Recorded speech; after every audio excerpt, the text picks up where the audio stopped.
I told you I'm a technophobe. So the first thing I want to address, and thanks for that wonderful introduction. I mean, I was asked by Scott a couple of months ago, can you say a few words at the LAM conference in May? And I said, sure, what do you want me to talk about? And then he didn't reply. So I just wanted to address something that I found quite interesting in the program. I'm just trying to find it. It's a picture of someone who kind of looks like me, but it's not me. There he is. This handsome guy in the program here. That's me, apparently. This picture is not a picture of me. This picture, I believe, was generated using artificial intelligence.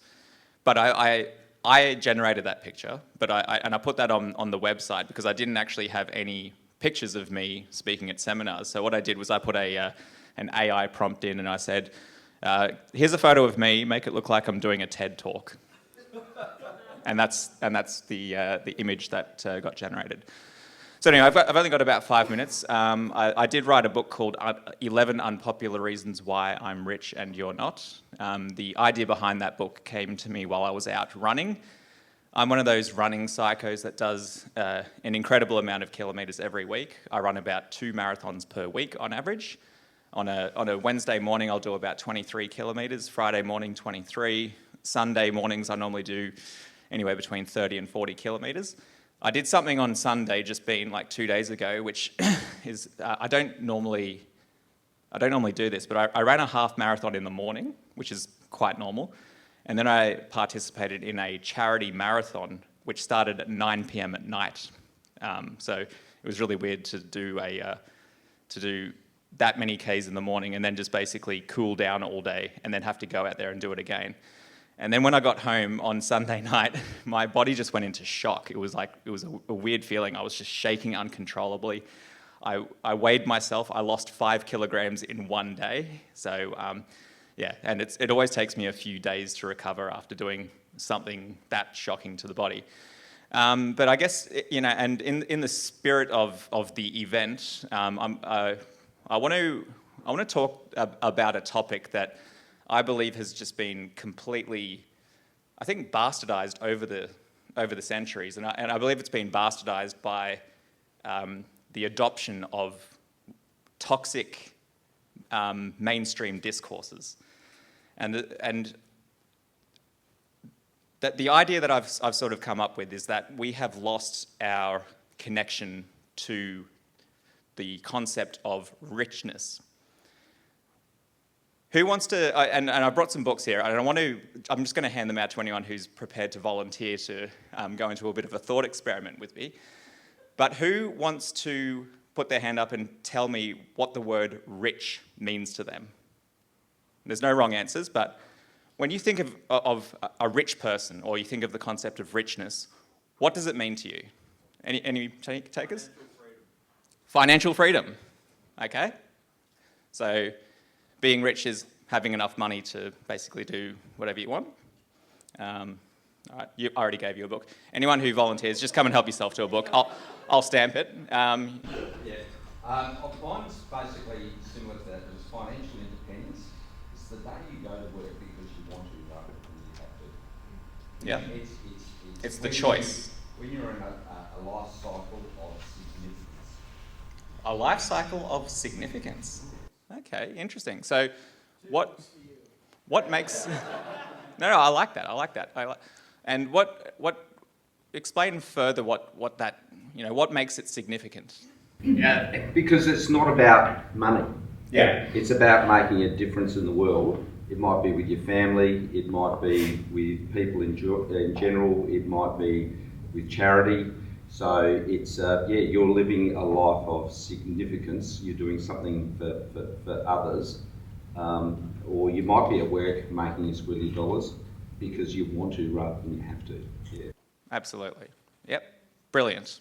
The ladies over here. Meeting your own goals and objectives. So whatever that level is, that you've met it, and that's how you feel rich, whether it's family, money, property, whatever. Yeah. Just meeting your own. And how do you sort of determine what is a a virtuous goal or objective? Because a lot of people have got these, goals and objectives out there, like, oh, I want to get to $100 million under management, or I want to have a net wealth of $100 million. How do you sort of define the objective? I think you need to be able to sit down and work out what is the goal, what is your plan in life, where do you want to be, where do you want to get to? Is it writing a book? Is it, owning so many properties, or is it just owning one property? Yeah. Is it being able to give money to charity or to your own kids and set them up for life? Like, what is the goal for you? And then that's how you work out when you meet it and tick it off. Yeah, absolutely. And I think that the hardest thing about this is not actually achieving your goals, because you can say, I'm going to go do this, and then relentlessly pursue that thing. But it's actually trying to determine what goals are in line with your core purpose. And that is the hard part. Absolutely. Yep. Richness is, being comfortable. Being comfortable, like physically, financially, spiritually? Comfortable within your family, that you can provide, comfortable to be able to give to others outside of your circle. Yeah, absolutely. Being able to, build up a surplus for yourself and your family, and then, use that surplus to make the world a better place. Absolutely. This gentleman here. I'll challenge Alex on his wonderful adage there. I'm going to say balanced and contented in connection. So that doesn't matter whether it's financial, whether it's relationships with family, whether it's impact and relationship with community, whether it's friends, whether it's colleagues, whether it's peers, but just being in a balanced and contented state where everything is happy and smooth. We're not shooting the lights out in any one particular area or not. But Absolutely. Balanced, yes. Content, yes, but you've always got to be pushing for more. You've got, the moment you start flatlining in any endeavour, whether it's personal, financial, spiritual, even developing further connectivity, I find that the moment you start flatlining is the moment you actually start regressing. So as long as contentment is always pushing for that 105% of whatever that is. 5% is comfortable because it's sustainable. You can always be pushing. If you're constantly trying to push for 200% of your capability, you will burn out. Like as Sharon was talking about yesterday. So contentment is is sustainable growth. Absolutely. Yep. This gentleman here. A bit like Sharon was saying yesterday, I think your personal health is of utmost importance, because you're not going to achieve anything, no matter how rich you are, whatever else, if you haven't got your health. And some aspects of your health you can improve by cutting down drinking, not smoking, eating all the vegetables Sharon's talking about. There's some physiological aspects you've got no control over.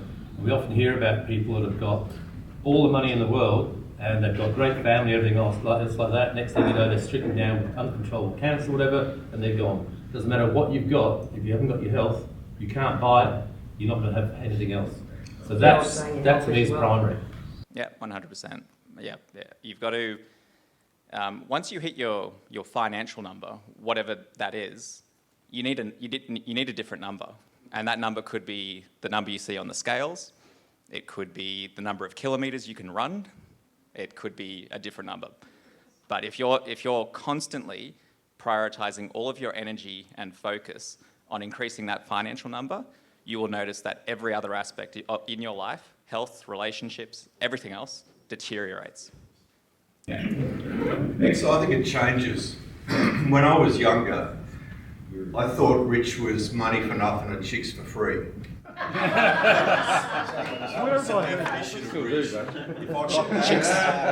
Chicks for free, I like that.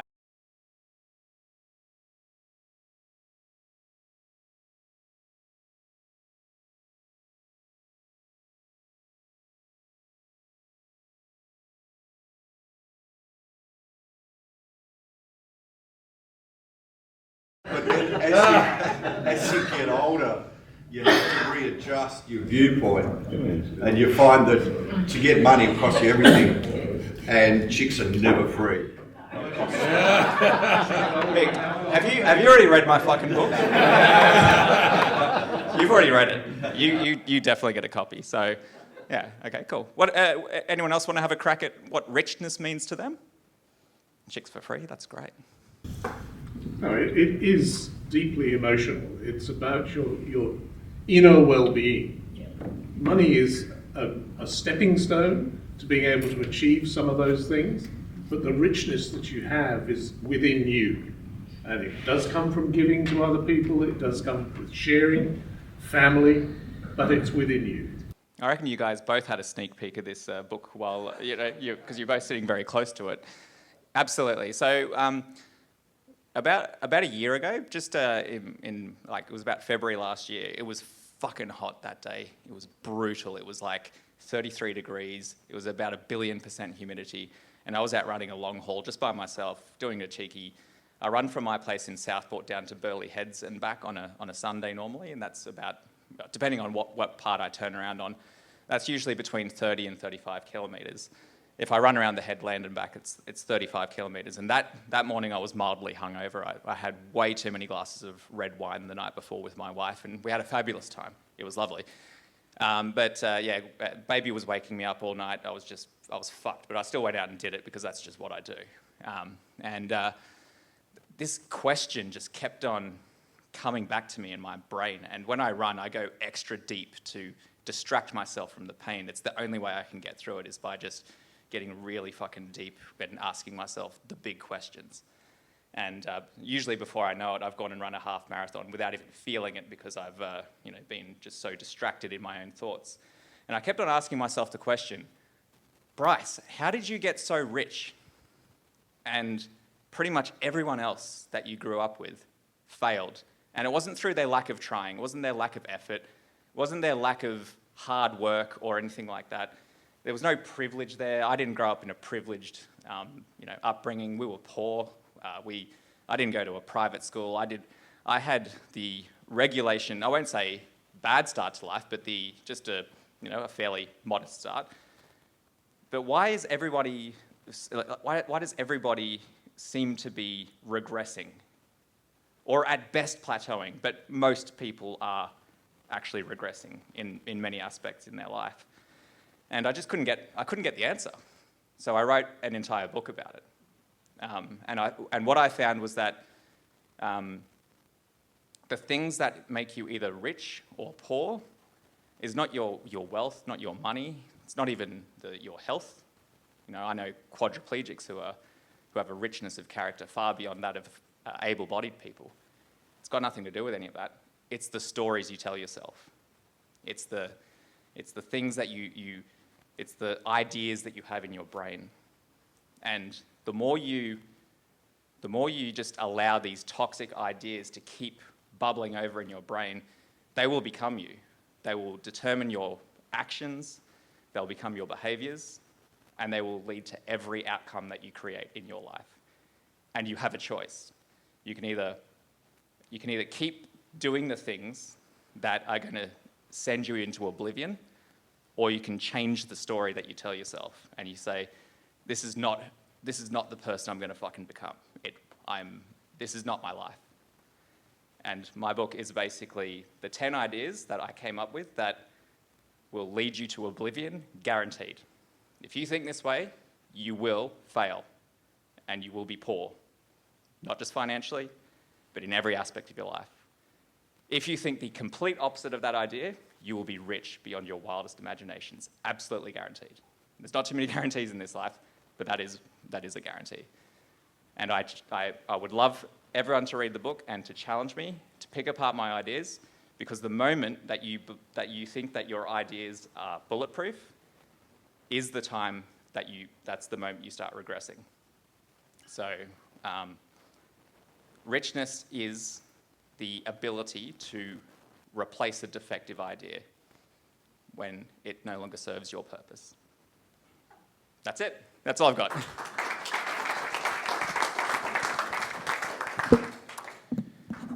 Thanks very much, Bryce, and certainly a lot of promise in the book for all of us.